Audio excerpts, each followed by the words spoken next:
हम जवान खलील से पासबान खलील से ऊंचा लेकर जाना है ऊंचा लेकर जाएंगे ये निशान खलील से। तो ये हमारे पास क्या है, इसका अगर मैं डायमेंशनल निकाल दो तो अब इसको देख ले, इसमें ये आर्क भी लेंथ है और रेडियस भी लेंथ है, दोनों लेंथ है ना।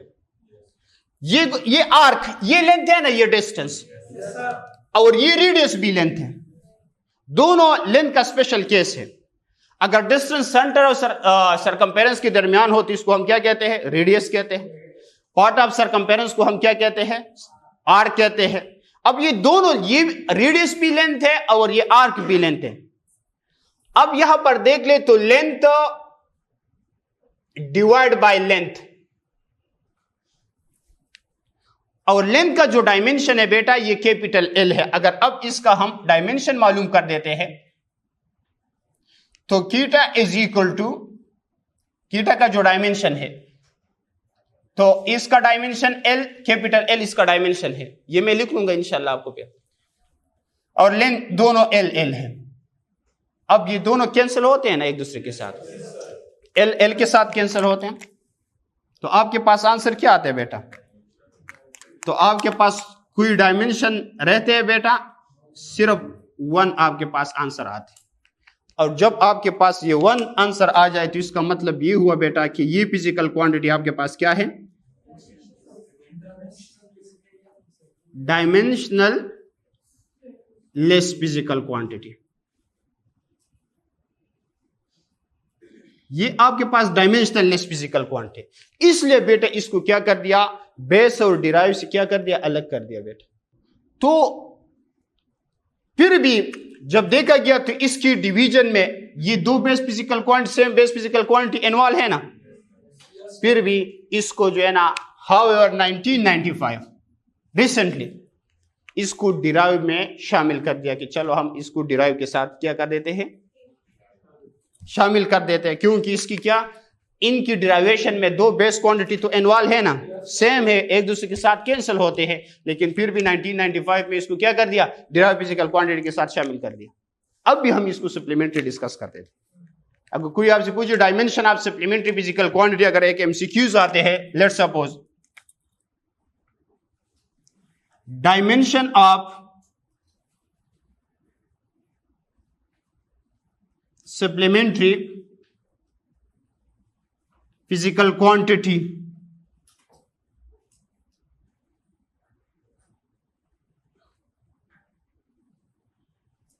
as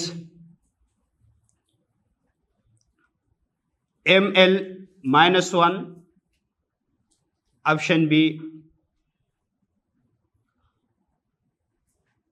m naught L -1, C m naught L naught T naught, और D बेटा none of these। Dimension of supplementary physical quantity is, अगर एमसीक्यूज जनरली किसी भी कॉम्पिटिटिव एग्जाम में एमसीक्यूज आते हैं, सप्लीमेंट्री फिजिकल क्वांटिटी का डायमेंशन क्या होगा, C नंबर होगा। ml-1 at m is the dimension of mass, यानी इसका मतलब यह है कि इसमें आया मास और लेंथ इन्वॉल्व है, आया इसमें सिंपल लेंथ इन्वॉल्व है, सिर्फ डिवीजन ऑफ लेंथ है, या इसमें इसका डायमेंशन जो है ना, ये सारे एक दूसरे के साथ कैंसिल होते हैं, m नॉट या 0, किसी भी क्वांटिटी के ऊपर जब पावर क्या आते हैं, 0 आते हैं, तो बेटा इसका डायमेंशन क्या होता है, इसका जो वैल्यू है वो किसके बराबर होते हैं, जब भी किसी भी क्वांटिटी के ऊपर बेटा पावर 0 आता है, ये किसके बराबर होते हैं, ये 1 के बराबर होते हैं। क्यों ये 1 के बराबर है, चलो ये भी एक अहम क्वेश्चन है। अगर कोई आपसे पूछे जब भी किसी क्वांटिटी के ऊपर पावर ये 0 आते हैं तो क्यों ये 1 के बराबर है, आपको मालूम है बेटा, अगर कोई आपसे पूछे कि ये कोई भी क्वांटिटी हो, चाहे 1 हो, 2 हो या नंबर हो, इसके ऊपर जो पावर है ये 0 आते हैं, तो ये 1 हम क्यों लेते हैं, आसान है यार, इसमें मुश्किल कोई भी नहीं है बेटा, आप देख ले, इसको हम प्रूव कर रहे हैं। चलो ये भी एक अहम क्वेश्चन है।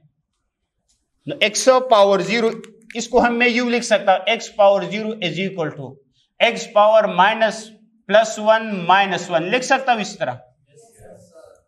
अब अगर इसको मैं यूं लिख लूं बेटा, अगर आप लोगों का कोई इतराज ना हो, x power 1 into x power -1 लिख सकता हूं। अब अगर ये, चूंकि इसका पावर क्या है बेटा माइनस है, इसको मैं यूं लिख सकता हूं, इसको डिनोमिनेटर में अगर मैं शिफ्ट कर दूं, इसका पावर क्या होगा 1, पॉजिटिव बन जाएगा। क्यों? क्योंकि जब भी आप किसी क्वांटिटी को डिनोमिनेटर से नॉमिनेटर में शिफ्ट करते हैं, नॉमिनेटर से डिनोमिनेटर में शिफ्ट करते हैं, तो इसका पावर जो है ना क्या होगा, चेंज होगा। तो अब ये आपके पास क्या है बेटा, x डिवाइड बाय x, क्योंकि किसी भी क्वांटिटी के ऊपर जब पावर 1 आते हैं, इसका मतलब ये वही क्वांटिटी है, तो ये x के साथ कैंसिल होते हैं ना, तो आपके पास 1 आंसर। तो किसी भी क्वांटिटी के ऊपर जब आपके पास पावर 0 आते हैं, तो ये किसके बराबर है 1 के। अब आप लोगों को ये चीज क्लियर होगा कि m पावर 0 1 के बराबर है, l पावर 0 1 के बराबर है, t पावर 0 1 के बराबर है। तो डायमेंशन ऑफ सप्लीमेंट्री क्वांटिटी हमने निकाला 1 है ना, तो लिहाजा आपके पास करेक्ट ऑप्शन क्या होगा बेटा, सी। m ये डायमेंशन ऑफ मास है, l डायमेंशन ऑफ लेंथ है, t डायमेंशन ऑफ टाइम है। इंशाल्लाह लास्ट टॉपिक में हम डिस्कस कर देंगे। इसलिए इसको क्या कर दिया, इसको सप्लीमेंट्री फिजिकल क्वांटिटी में शामिल करें, क्योंकि ये डायमेंशनल लेस है। सेकंड जो हमारे पास क्वांटिटी है वो हो सॉलिड एंगल है बेटा। बेटा ये याद रख ले, ये प्लेन एंगल ये 2 डायमेंशनल एंगल है बेटा, यानी ये एक्स वाई प्लेन में ड्रा होते हैं। अब सर्कल क्या है बेटा, ये प्लेन है ना, आप इसको देख ले सर्कल को बेटा, अगर ये मैं वाई एक्सिस को ड्रा कर दूं और ये इस साइड पर मैं एक्स एक्सिस को ड्रा कर दूं, तो ये x x dash y y dash, तो 2 डायमेंशन यहां पर है ना, 2 एक्सिस है ना, तो इसलिए ये प्लेन जो एंगल है ये आपके पास क्या है 2 डायमेंशनल एंगल है, 2D है।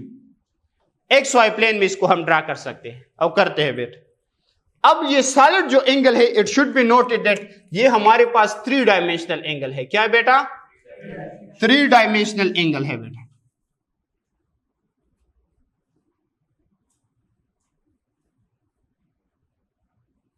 ये 3 डायमेंशनल एंगल है। अब किस तरह डिफाइन की जाते हैं, ये कहां पर आप ड्रा कर सकते हैं, ये x y and z 3 axis में इसको आप ड्रा कर सकते हैं, एक्स वाई एंड जी, यानी इसको आप स्फीयर में ड्रा कर सकते हैं। The angle subtended, how to define solid angle, the angle subtended at centre of sphere by any surface area is called solid angle। और ये सॉलिड एंगल बेटा किससे, ओमेगा से डिनोट होते हैं, किससे बेटा, ओमेगा से डिनोट होते हैं। The angle subtended at the centre of a sphere by any surface area, sphere में लेता हूं बेटा,